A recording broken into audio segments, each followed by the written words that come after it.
Hi guys, welcome to episode 2 of my Beastmen blog. Scruffy Crow.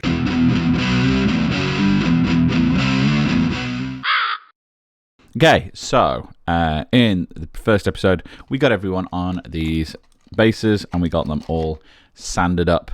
Since then, what we've done is I have designed my own shields to be as close to the old ones as possible, right down to the wood grain. So these are my own design, and I've thrown these upon Thingiverse in case anyone else wants to use them. And I've used these shields, I made them in two sizes, 14mm for the gauze and 12mm for the ungauze. All my gauze and ungauze have got shields on now, so they are now ready for their first undercoat. I've also gone around and just checked for any mould lines, because even though some of these are second, third plus hand, some of them are new and never been touched, but some of them are quite old.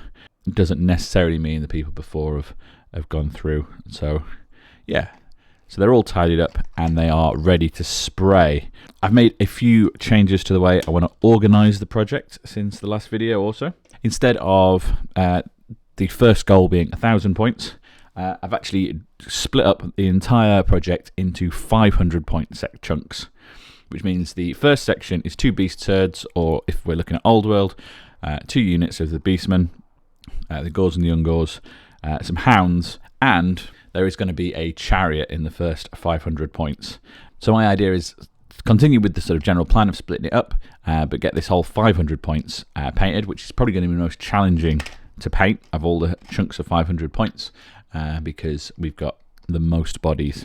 And in the second chunk is probably going to be the quickest because we've got the best of gauze, but then everything else is relatively small, and we're leaving the Minotaurs for now.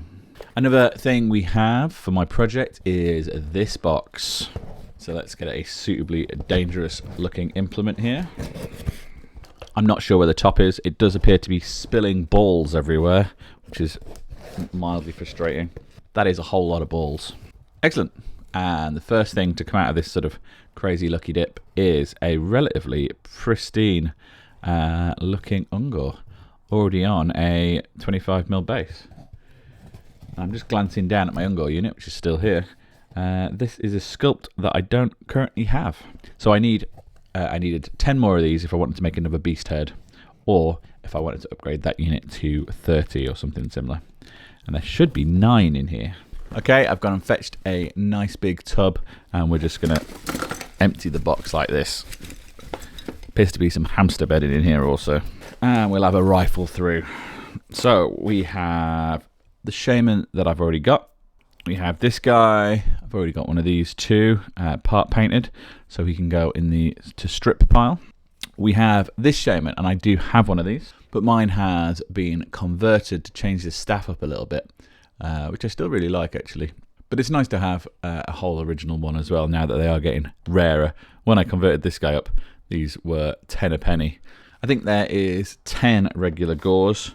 I didn't really need any more of these guys, but I'm certainly not going to turn them down. So I'm going to rifle through here, get them all out, and then we'll take a look. Quick check of the eBay picture, and yeah, that looks correct. So yeah, we've got 10 of these guys, 9 of these guys, which is fine because I have a few more spears kicking around that, as well. Well, I have at least 2, so we can make another block of 10 of those guys. One of each of the classic shamans, and then this old champion and the new champion. These 3 guys will probably get relisted. I don't often resell stuff, but I've got a few other bits already sort of left over from this project. I've got 2 more Best of God musicians, and I've already got a whole bunch in the units. I've got this guy, so probably one of these, whichever one I decide's got the best detail, I'll keep, and then the other one will probably get relisted because I've got no real reason for 2 of those. I've got 2 more of this musician as well, so I might let at least one of these go as well. So that little pile might offset the cost of some of this again, because these were fairly pricey. I said I bought most of this army for about £1 a miniature, and now it is substantially more than that. This isn't actually what I really needed. I did want the more spearmen. More Ungors was always good, but what I actually needed was 4 more Bestigor. I'm tempted just to fill the ranks with these guys if I can't find any. But these were still a bit of a bargain.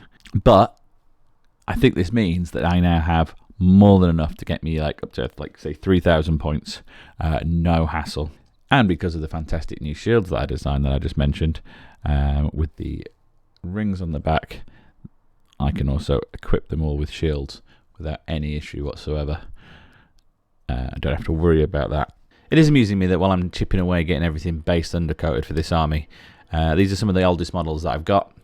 And I love that we are using brand new technology. So this is on a 3D printed base with a 3D printed shield. It's a slightly different base to what I was using. This is a imitation of life base, but I've added a slot just because I like the texture on the top. Helps the glue stick. But yeah, no, the contrast between some of the oldest minis I've got and the 3D printed technology. Here is an example of one of my shields. And you can tell it's one of mine because it's got the ring on the back. Could have done a better job undercoating there. But I don't think, unless you told me, I'd be able to pick up on that being a print now. But there is a slight line there. Though, as cool as these reinforcements are, they're not for now. I'm going to go and put these on a shelf behind me and concentrate on the first 500 points again. My first big step is going to be putting this chariot back together, which will get its own video, I think. Something a bit like this. So this is just basically after I got it all pinned together, and we've added a bit of green stuff, and we're leaving the guy in the back off while it gets painted. Okay, so we've done a bit of green stuff on these guys, so just squished a sausage of green stuff in there and textured it all out. Some of them I've done a bit of smoothing out on the sort of bottom as well. Mostly just ramming the sausage in and just smoothing it out with the rubber tool. So these guys are ready for an undercoat now as well. So to start with, everything is getting undercoated in this Hyrax brown. All the bases that I ever paint, pretty much, I end up sort of base coating in my go-to Rhinox hide. And I've sort of been going backwards and forwards between black and grey undercoats. And I liked the colour forged sprays. So we're going to do this army in the brown to start with. All the bases will be the right colour from the get-go. And I think that'll give me a good base colour for some sort of nice earthy tones on these guys. So the ones that have already had an undercoat, I'm going to try and avoid the painted areas as much as possible. Having said that, the undercoat on this model is not great anyway. And we'll make sure the bases get a decent coat of paint to hide the scrappiness of them all.